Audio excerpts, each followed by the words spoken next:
மகா கந்தசஷ்டி விரதத்தை இருக்கக்கூடியவர்கள் 4வது நாள் கந்தசஷ்டி விரதத்தினுடைய 4வது நாளில் 4 உயிரினங்களுக்கு தானம் கொடுக்குறோம். அது என்னங்க 4 உயிரினம் அப்படின்னு கேட்டால், ஏதாவது 4 உயிரினங்கள்.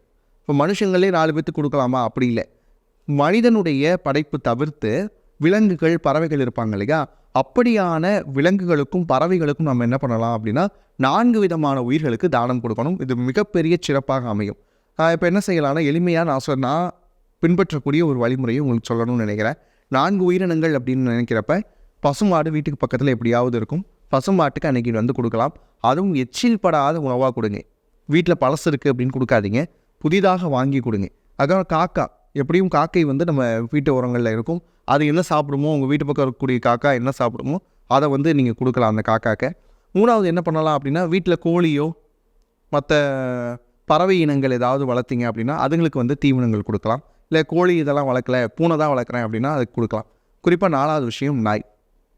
நாய்க்கு வந்து கண்டிப்பாக வந்து உணவு கொடுக்கணும். இந்த 4 உயிரினங்களுக்கும் நீங்கள் அன்றைக்கி 4வது நாள் மகா கந்தசஷ்டி விரதத்தினுடைய 4வது நாள் இந்த 4 உயிரினங்களுக்கும் நீங்கள் வந்து உணவளிக்கும் போது இந்த விரதம் முழுமையாக பூர்த்தியாகும் அப்படின்னு சொல்லியிருக்கிறாங்க.